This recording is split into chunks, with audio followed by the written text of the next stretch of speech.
Oh my gosh, I know. No, seriously. So she called me and she's like, can we just like talk shop and get together? Like, I'm gonna talk shop with another designer in my market who is my direct competition. Please. Have you ever reached out to another designer to, share the love, talk shop, and been shut down? Or maybe you got in your head and never even picked up the phone. Let's dig in.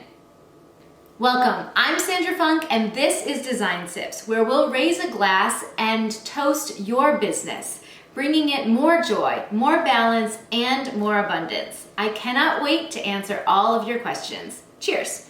Cheers. Ding. Okay, so Sandra, today we're talking about why you shouldn't see other designers as competition.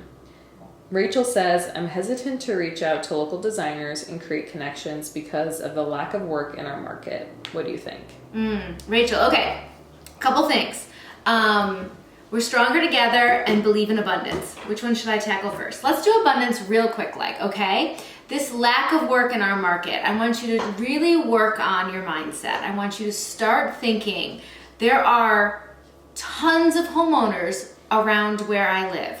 There is abundance. There's enough work for everyone, right? Find a mantra and start saying it daily as part of your morning practice. Maybe it's when you're brushing your teeth. If you're a person who lights a bunch of candles and sits in meditation and holds on to a lot of crystals like me, then incorporate it there. But I want you to shift your perspective from one of lack to one of abundance. That is going to serve you day in and day out, whether you're an entrepreneur or not, but especially because you are a project-based service business / entrepreneur. You gotta be in abundance mindset, right? There's enough work for all of us. Okay, that's number one. When we believe that there is enough work for all of us, our other local designers aren't competition. They could be collaborators. They could be someone that you get together with and you share best practices, right? Once you get into abundance mindset, you will no longer see every other designer as competition, but rather as your colleagues, okay? This industry can be extremely lonely. Most of us are small businesses that usually we don't even have a partner, right? We are the entrepreneur, we are the CEO, we are the founder, and we may have a little team, we may not. Even if we have a little team, we're still the sole proprietor, and that can be very, very lonely, right? To be able to speak to other small business owners who are dealing with the exact same things that you are is a complete and total game changer. I cannot recommend it enough, but we gotta get into abundance mindset, or we see them as someone who might be taking that one last decent client in town away from us. And that mindset will never, ever work for really being able to collaborate with other designers. And she breathes. Cheers. Cheers. Such a good reminder. And you've said before, you're the very best at what you do. Not like you, but... Nope, not. But not every single designer is completely unique. Yes, okay. Thank you. I like how that came out like, no. So the point of this is that you are the very best at what only you can do, because you are 100% unique. Each designer is completely different from another. Now, when we get into, I've been on this kick this season on Design Sips. When we get into how I think I should act, instead of bringing your actual true self forward, we can all seem very similar. I've been redesigning my room since I was 10. I never got a chance to play with the Barbies. I just set up the dream house for hours on end, right? Even the voice, right? We get into this, what we think we're supposed to look like as a designer. Instead, if we drop that and bring our true selves to the table, we are totally and completely each unique. We grew up in different areas, we had different perspectives. Maybe we grew up in a home that wasn't fabulously designed and we wished for that. Maybe we grew up in a home that was fabulously designed and we learned from that. Maybe we went to design school. Maybe we got a business degree. Maybe we come from some crazy, incredible industry and have a really unique perspective. Maybe we got 17 kids and we can run a household and design a household that is like bulletproof. Maybe we've never had kids, we live in a white pristine box, and we bring that awesome aesthetic to the table. Whatever it is, bring you to your business, to your marketing, to your clients. Bring the whole thing, not the bits and pieces that you think are polished up and spiffy enough for what the expectations are. Once you bring your whole self to the table, you will see you are completely and entirely unique. No one else can do you better than you. And when we bring our full selves to our marketing, to our business, to our website, to our potential client process, we capture and convert the leads that are meant for us.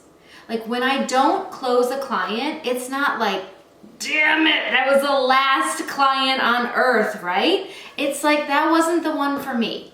There will be another, and another, and another. Why do I know this? Because for 17 years, there's always been another, right? At some point, you give up and have faith because it just keeps showing itself to be true. Amen, sister. Cheers. Cheers. Sandra, why don't you share the story of the designer who wouldn't share her Rolodex with you?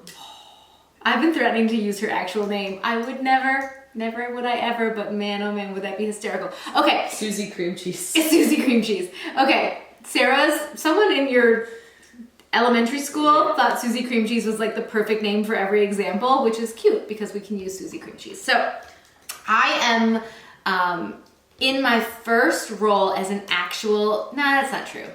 I'm in my first design firm. I was an actual interior designer when I was working retail, but that's neither here nor there. Anyway, I'm in my I have arrived role as a designer in a big design firm in Chicago. And it's a big firm where there are layers of management and designers and new designers and super seasoned designers and everybody and interns and assistants. And it is a fabulous firm and it is all very fabulous. And I am young. I think I'm newly married at this point. Yeah. And I am maybe having some workaholic tendencies. I am literally at the office all the time, building my little career. I am like chugga chugga choo choo, right? And it is late one night and I know that there's somebody else is there because the last person there always has to close up, and I've closed up many times, but I know there's other people in the firm still because no one has said to me, you're closing. So anyway, I walk down the hallway, it's kind of dim, it's quiet, and there's this person who's still working, and Susie Cream Cheese is a manager. So she is being paid to oversee us newbies. I'm like brand spanking new newbie, wet behind the ears, green, the whole thing. And I walk up to her and I'm like, excuse me, Susie Cream Cheese. I was wondering, I need a really great decorative painter. This is aging my how long ago this was. I need a really great decorative painter, someone who can do like a beautiful finish, like a Venetian plastery thing. But like the first time when it was all in colors and not super neutral and gorgeous. And she literally looked at me, scoffed because I had interrupted her, put her hand protectively on top of her Rolodex, also dating myself, thank you very much, and said, do you really think that I am going to hand over my sources to you because you walked down the hall and interrupted me? I have worked for this for over a decade and you are going to have to do the same thing. And then just went back to her work.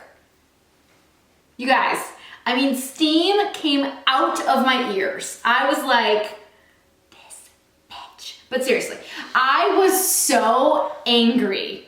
Number one, she's being paid as a manager in this firm, and that is how she's bringing up the next generation of designers.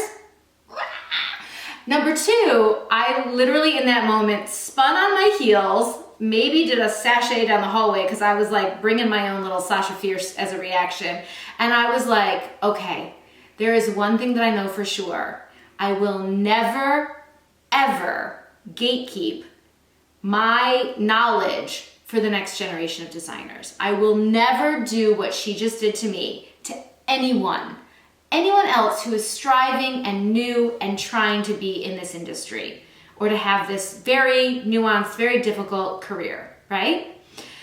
So that is a pivotal moment for me because from then on, I was the girl who was like inviting all the other designers over to have cocktails on my porch, and then cocktails at my studio, and now cocktails at Design Sips in High Point, right? I just want to get together. I want to share. I want to do the exact opposite of Susie Cream Cheese.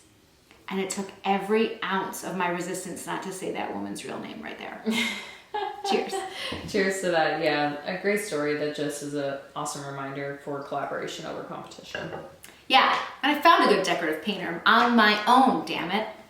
Sorry, this is a very swear-worthy. And she ain't gatekeeping that information. No, they didn't have the words gatekeeping back then, but man, is that relevant now. Yeah, absolutely. So Allie asks, I've been thinking about investing in the interior design standard. Does it have a community aspect? Allie, it does. So this was the dream when we built the standard, and it has now come to fruition 3 years later, and it is just thriving and growing and improving day in and day out. So once you are a standard member, you are always a standard member. It is lifetime access.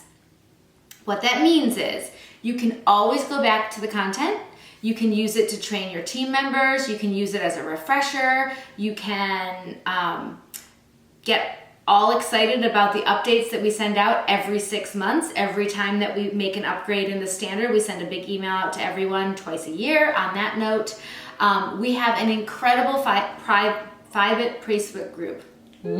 Private Facebook group where our members are in constant communication, really taking care of one another. Half the time, someone asks the question and 5 designers have supported them, helped them, given suggestions, done all the nuances before I even get a chance to get in there and give my response. By the time I get in there, I'm like, you guys got this. Like, it is incredible to watch this community just support and support and support one another. And as a girl who had to turn on her heels because Susie Cream Cheese was blocking me, you can imagine that this gives my heart just a great big, huge hug every single day that I'm in there checking in on everybody. Did I miss anything? Nope. Community calls? Yeah. Accountability groups? Yeah, I think I did. Okay, so we also do at least 3 community calls with every class that comes through the standard, and that is our way to make sure that we are just checking in with you, answering questions live, being present with you. Part of that is also making sure that you find your people. We don't just want you to be a standard member and have us to rely on. We also really carefully, with a lot of intention, help you facilitate an accountability group so that you find your actual design besties inside the standard. Now, why is a design bestie inside the standard better than a design bestie off the street? It's because we are all working off the same standards, right? When we use the standard, we're all running our businesses on the same platform. We're all running the similar pricing model. We're all running a similar design agreement. All of the standard can be made your own. You can take it and edit it and make it your own, but we're using similar concepts and basics and standards. So talking about business becomes less about, well, but do you charge markup and do you do procurement and do you and da-da and da-da and da-da. Instead, we get right to the point, right? Right to the discussion point because we already know the standards with which we're all working with. Yes? Yes. Cheers. Cheers. We talked about how entrepreneurship can be lonely. I did an entire episode on how to combat that, and it's right here, I think.